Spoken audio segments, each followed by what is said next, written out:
A lot of guys have made videos on growing a business big so you have crews, or staying solo and being happy in the field, controlling a small business. I myself am a hybrid business right now. I tried to really grow things in the last couple of years, and the story is true. All the guys telling you that it is tough to find good guys and keep them, it is true. I'm not saying it's impossible, but it's a factor in being able to grow a business and be happy. Okay, you can grow, have many crews, but you're going to have to check up on them all the time. You're going to have a lot of management to go and take care of. So I wanted to share the story of the most profitable and least stressed guy I know who's making a lot of money. His name is Gary. He's been in business, I think we talked last year actually for the first time for a long time. We just kind of almost created a slight alliance because we're fighting it out in a neighborhood, a really posh neighborhood here. And I wanted to learn about him a little bit, and on friendly terms. We kind of have a non-compete on certain things, so it works out. Anyway, he's been in that neighborhood 30 years. His hourly rate for softscaping maintenance services is, he doesn't tell his clients this, but it works out to about $100 an hour for him, and $35 to $40 for his helper. He's had the same lady with him, I think he said, for 8 years, and he does pay her well to keep her. He pays her, I think he said $18.50 to $20 an hour, and she'll work about 40 to 60 hours a week for him, during the high time. So let's say April till end of October here in Ottawa. The reason I wanted to share this guy's story is, this guy told me, honestly, he makes over $100,000 in the stretch, basically spring until fall, and it's just him and his helper. And that's not his gross, that's his net. So after his expenses, that's his profit. But he's busy, and he's got so much experience, he can charge $100, $110, $120 an hour.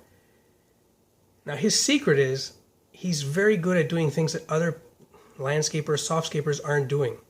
He cuts a little bit of grass. I think he said he has like 30 or 40 clients. It's not huge. Him and his helper might do about 12 to 15, like the prestige ones, basically, he'll take care of. The rest, which are still good clients, he basically has a subcontractor that takes care of them. So they'll just do the basic mowing, and then he'll do the added value services, okay? So the hedge trimming, the tree pruning, ornamental stuff. Like the guy even does like bonsai trimming. Like he's extremely good, okay? I'm not going to say I'm on his level.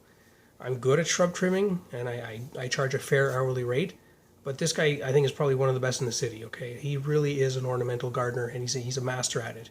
But he's been doing it over 30 years. So all that to say that if you like your job, you like being in the field, hey, this guy, he told me, I think he's 54, 55. And he's kept up in good shape, and he's still out there. And he changes, like he's got a new truck every 3 years. He's making a lot of money, and he takes the winter off. And he told me, I do my job, I work 8 to 10 hours a day, 5-6 days a week. When I'm home, that's it. I don't think about anything else. I'm not managing anybody else. He knows his subcontractor's doing a decent job, just does his thing, and that's it. So it's just something to consider. I'm not telling you stay solo. I'm not telling you have 5 crews. I myself haven't figured it out. What exactly I want to do. It's an internal debate I'm still having. But I do think that if you kind of get good at offering extra services, things that are above the basic mowing, and you really become proficient, be a real pro at it, you can make a lot of money. Once you take care of your clients, get into a neighborhood, and just grow your base. The trick is, you got to stay in the game. So many guys are in and out all the time. I'm telling you, if you stay in the same neighborhoods 2, 3, 4 years, people will just recognize you.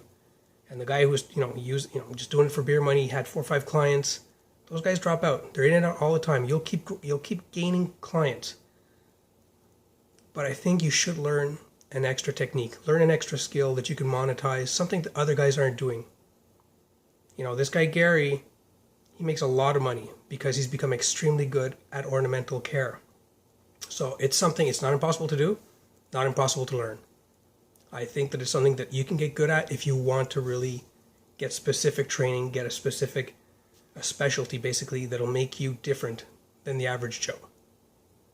Just my 2 cents, I just wanted to share it. I thought it was an interesting story. I was just kind of pondering things before the season starts, what do I want to do with my own business? So I don't know, maybe Gary might be the way to go, just stay 1 or 2 people, a lot less stress. So anyway, food for thought. Thanks.